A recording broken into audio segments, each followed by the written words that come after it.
বর্তমান জমিনের হালাত এতটাই দুর্বল যে কিছু কিছু আল্লাহর বান্দা আমার এই সোনার বাংলায় আছেন যে সাহাবায়ে কেরামকে মানবেন তো দূরের কথা, তারা ওপেন বলে, ওমরে ফারুকের নাম ধরে বলে তিনি বেদাতি ভণ্ড। আমি ঢাকাতে বলেছি যে ওমরে ফারুক রাদিয়াল্লাহু তাআলা আনহুকে বেদাতি বা ভণ্ড বলে, ওর 14 পুরুষ সব ভণ্ড, ওর পেছনে নামাজ হবে না। সাহাবায়ে কেরামদের বিরুদ্ধাচরণকারীদের পেছনে নামাজ মাকরুহে তাহরিমি হবে, সহিভাবে নামাজ হবে না যারা সাহাবায়ে কেরামের বিরুদ্ধাচরণ করে। কারণ আল্লাহর রসুলের হাদিস, সাহাবায়ে কেরাম আকাশের নক্ষত্র সমতুল্য, আসহাবী কান নুজুম। তো যে কথাটা বলতেছিলাম, আধিক্যতাই সফলতার কারণ নয়, সফলতার কারণ ইখলাস, তাকওয়া। আল্লাহ আমাদের বুঝার তৌফিক দান করেন। বয়ান আপনারা শুনবেন, পরিবেশের প্রয়োজন, তারপরও বৃষ্টির মধ্যে আপনারা কষ্টকে উপেক্ষা করে দাঁড়িয়ে আছেন। আল্লাহ পাক আপনাদের এই কষ্টকে হেদায়েতের জরিয়া বানায় দেন। সংক্ষিপ্ত 2-4টি কথা বলবো। কোরআনে হাকিমের এক টুকরো আয়াত, রসুলের একটি হাদিসের অংশ পড়েছে।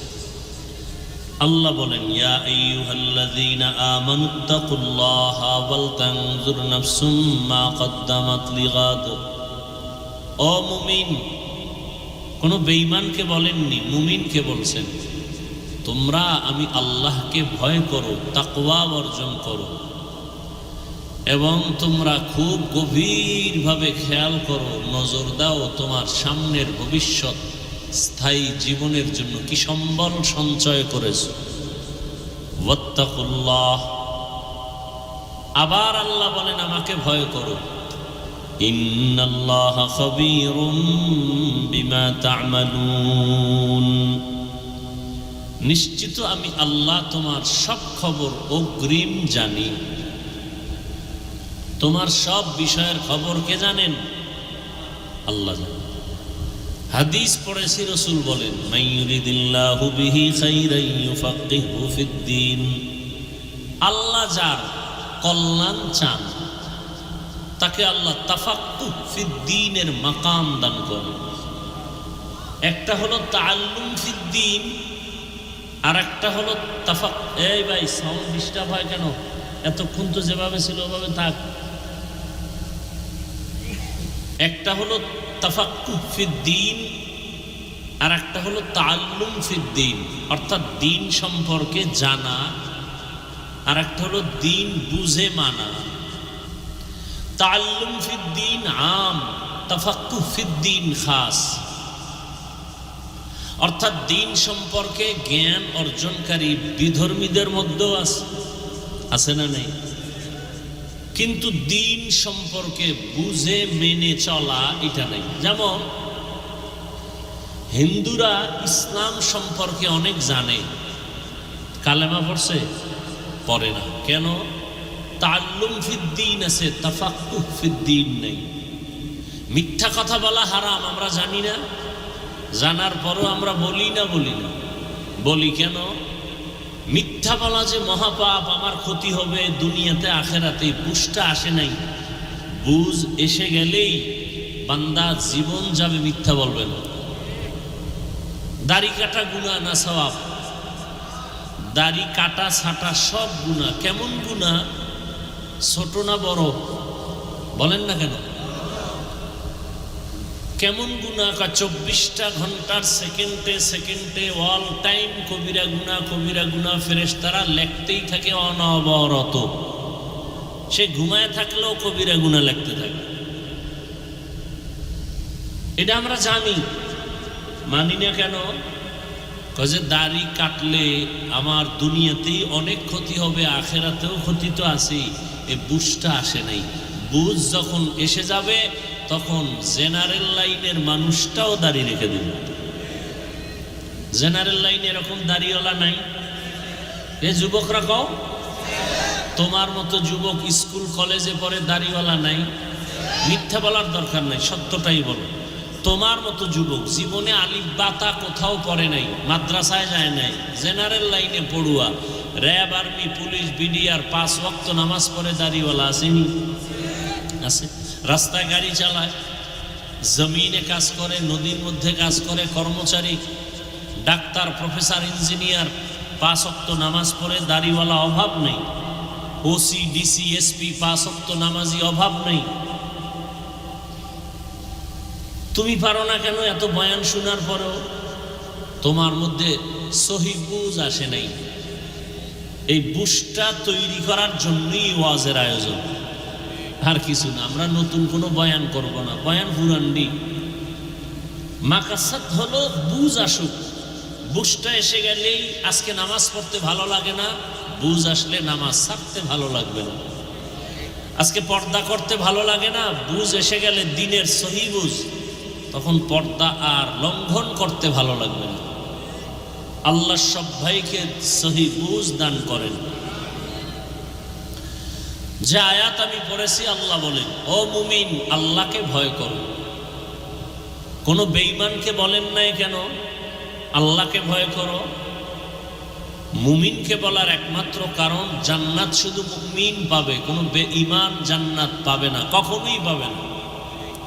আর মুমিনদের মধ্যে তো একটু আগেই বললাম 72 দল পাবে না, এক দল জান্নাত পাবে। 72 দল পাবে না এটা ফাইনাল না, বহু বিচার মাইর খাওয়ার পরে পেতে পারে।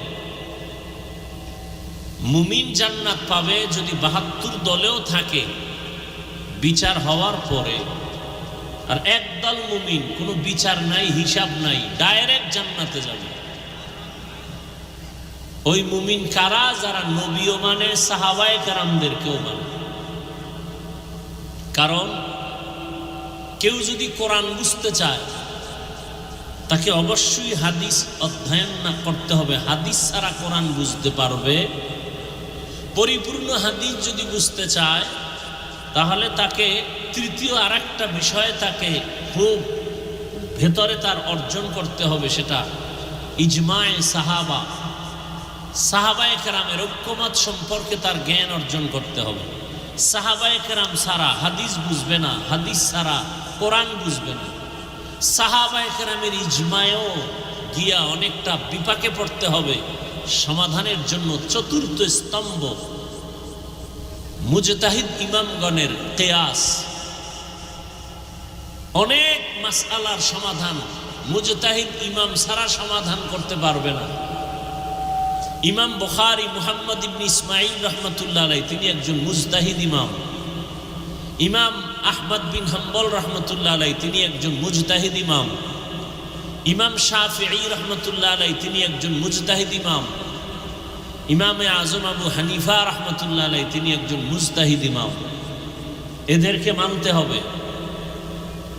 সর্বশেষ কথা, আপনাকে কোরআন আর হাদিস বুঝতে হলে বর্তমান দুনিয়াতে 100 নয়, ওভার 100 উলামায়ে কেরামকে মানতে হবে। যে বলবে আমরা উলামায়ে কেরাম মানি না, আল্লাহর জাত ও সিফাতের কসম, সে কোনোদিন হাদিস কোরআন মানতে পারবে না, কখনোই সম্ভব। অতএব তার ফলাফলটা কি? আমি সারা দেশে বলি ফলাফল এই, যারা বলে আমরা ওলামা মানি না, ওলিয়া উলিয়া মানি না, তারা নিশ্চিত ভণ্ড, বাতেল। এদেরকে যারা বাতেল বলে না, তারাও বাতেল। এলো ফলাফল। এখন এগুলো অনেকে বুঝবে না কেন? দিনের সহি বুঝ নেই। এজন্য বারবার বলা হয় আল্লাহ সহি বুঝ দান করেন। দ্বীনের সহি বুঝ, ইউফাক্কিহু ফিদ্দীন, দ্বীন সম্পর্কে আল্লাহ পাক এমন বুঝ দান করেন যেটা যুক্তি তর্ক ছাড়া মেনে নেয় না। আল্লাহ বলছেন মেনে নিলাম। আজকে বুঝ না আসার কারণে মহিলা, অল্প জ্ঞানের মানুষ, তারাও কোরআনের ভুল ধরার চিন্তা নিয়ে মাঠে নামছে।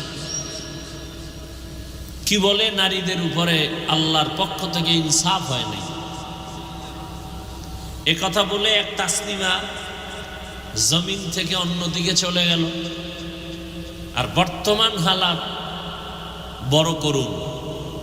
আপনারা তো স্লোগান দিচ্ছেন দেশ স্বাধীন হয়েছে, না? দেশ স্বাধীন হয়েছে, স্লোগান দিয়েছেন দেশ স্বাধীন। স্বাধীন হওয়ার পর থেকে এ পর্যন্ত আন্দোলন তো কমতেছে না। কি স্বাধীন করলেন? এতদিন নারীরা শুধু দাবি জানাইছে মৌখিক, আজকে তারা মাঠে নামছে, মিছিল করতেছে। আমাদের দেশের তৃতীয় লিঙ্গের হিজড়ারা, ভিন্ন নারীরা সব এক ময়দানে আসছে। কে যেন তাদেরকে ইঙ্গিত করেছে, মাঠে নামো, আন্দোলন চালাও, দাবি পূরণের 95% রেডি হয়ে যাবে। ইশারা না পেয়ে নামছে। কথা বলেন না কেন? তো এই স্বাধীন করছেন। একজনে লেখছে যে আমরা কুকুরের মুখ থেকে বাঁচতে গিয়া বাঘের মুখে ঢুকে পড়েছি। কি, ভারতের আগ্রাসন থেকে এখন আমেরিকার আগ্রাসনের উপরে আমরা ঢুকে পড়ছি। ইমান নিয়ে যারা বাঁচতে চান তাদের অনেক মাইর খাওয়া লাগবে, সেজন্য রেডি থাকেন। আর যারা নামে মুসলমান, গাঞ্জাও খাইবেন, মদও পান করবেন, মায়েরও মারবেন, বাবারও মারবেন, আলেমরে মারবেন, মুরব্বী আলেমদের সাথে বেয়াদবি করবেন, আপনাদের কোনো টেনশন নাই। আপনারা মরার আগে জাহান্নাম দেখে যেতে পারবেন। আর যারা না জান্নাতি পাবো, মৃত্যু তো হবেই, কুত্তাও মরে, শুকরও মরে, আমি মানুষ হয়ে মরবো, তাহলে আপনাকে বহু ঘাত প্রতিঘাত সহ্য করতে হবে। কিসের স্বাধীন? কত রক্ত যাবে আরো ইসলাম যদি চান। এক তো হলো বেঈমানদের থেকে এক ধাক্কা, আবার আমাদের পরস্পরে কিছু মুনাফিক মাঝখানে বসে বসে আমার কানে এক কথা, ভাইয়ের কানে এক কথা, যেন আমরা এক জায়গায় বসতে না পারি। হুজুরেরা এক হয়, আবার ঘুমের থেকে ওইটা কেমন কেমন ভাব, কেউ কয় স্বপ্নের মধ্যে কে যেন কি বলতেছে। এই যে এক হালাত, আমরা তো স্বপ্ন দেখতেছি হুজুর এক হয়ে যাবে, হুজুর এক হলে আগামীতে আমরা ক্ষমতায়। এত সোজা, এত সোজা, বড় কঠিন। কত কঠিন এর কোনো ভাষা নাই বলা, এর কোনো ভাষা নাই বলা। পৃথিবীতে ইসলামের পতাকা নিয়ে ইখওয়ানুল মুসলিমিন ক্ষমতায় আসছে, টিকতে পারে নাই। বড় কঠিন থেকে কঠিন। আপনি মনে করেন বাংলাদেশ ইসলাম কায়েম হয়েছে, কি কায়েম হয়েছে? আপনারা যে এখানে এত মানুষ বৃষ্টির মধ্যে,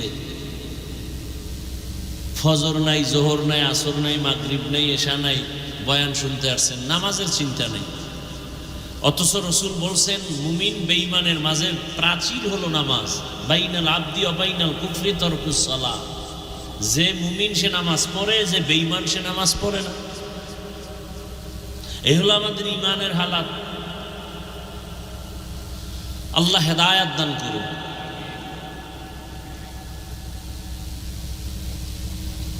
এই জন্য আল্লাহ পাক বললেন আমাকে বেশি বেশি ভয় করো, আর কাউকে ভয় করো না, আমাকে করো।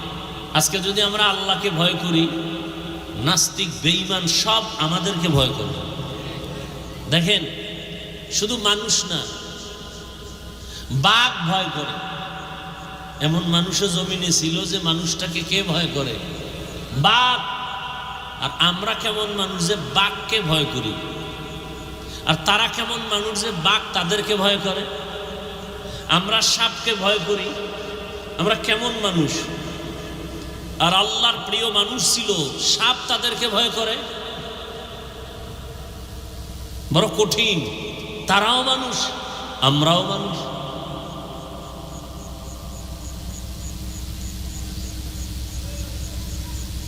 এগুলো আসছে শুধু আল্লাহর ভয় অন্তরে আসার কারণে।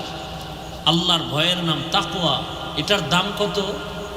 রসুলের কোনো গুনাহ নাই, সেই রসুলকে আল্লাহ বলেন, নবী আপনি আমাকে ভয় করেন,